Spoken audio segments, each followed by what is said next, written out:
बनाई तुम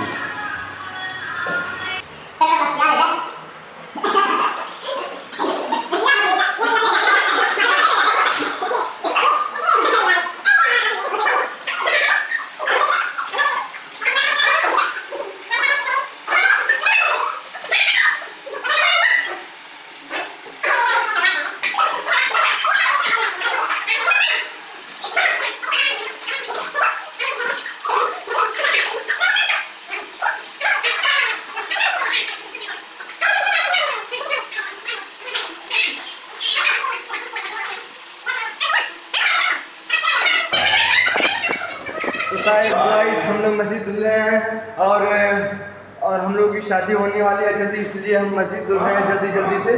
और लाइक करो और हमारे वीडियो को शेयर करो ताकि रिश्ता हम लोगों का जल्दी से आए। हाँ सही बिल्कुल मस्जिद में नहीं नाचे जाते। हाँ ऐसे बना ले वही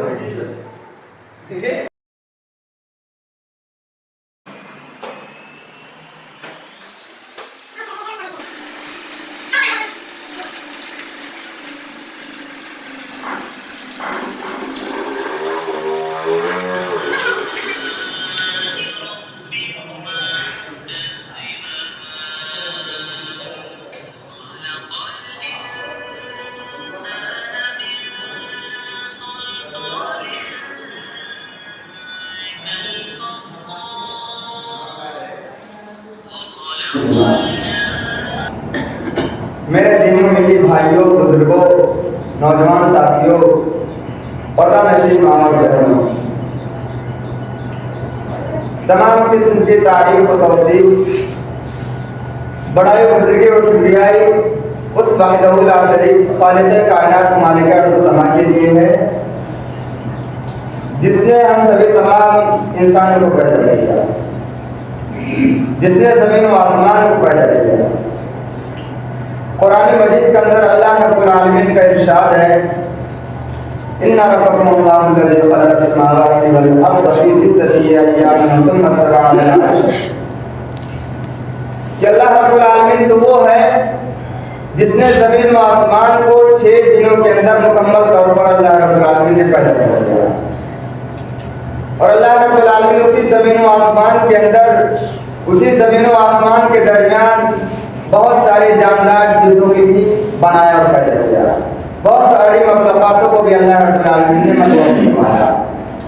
और अल्लाह रब्बुल आलमीन जानदार चीज़ों में से, मखलूक़ातों में से अगर कोई मखलूक अच्छी बनाई है, अगर कोई अच्छी क्वालिटी वाली अल्लाह रब्बुल आलमीन में मखलूक बनाई है तो अशरफुल मखलूक़ात इंसान को बनाया पैदा किया। तो हमें अल्लाह रब्बुल आलमीन का लाख एहसान और शुक्र अदा करना चाहिए कि उसने हमें पैदा किया और पैदा करने के साथ साथ, पैदा करने के बावजूद अल्लाह रब्बुल आलमीन ने हमें बेबस मजबूर भटकता हुआ नहीं छोड़ा, बल्कि हमारे शुद्ध हिदायत की खातिर हमें सिरातुल मुस्तकीम पर राहनुमाई करने के लिए, हमें सीधा रास्ता दिखाने के लिए इस दुनिया फ़ानी के अंदर बहुत से अंबिया किराम को मबऊस फरमाया।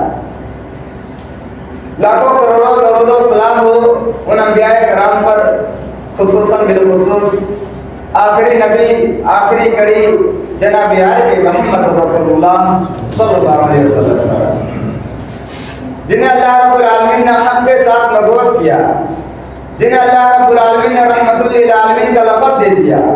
अल्लाह रब्बुल आलमीन ने कहा, वमा अरसलनाका इल्ला रहमतल लिल आलमीन, क्या नबी मैंने तुम्हें पूरी जहान के लिए, पूरी कायनात के लिए, पूरी दुनिया के लिए रहमत बना कर दिया। अल्लाह रब्बुल आलमीन ने उन्हें नबियों के इमाम बनाया और उनकी उम्मत को अशरफुल मखलूक़ात बनाया। वही नबी जिसे क़यामत के दिन मैदान हश्र में सिफारिश करने की इजाज़त होगी।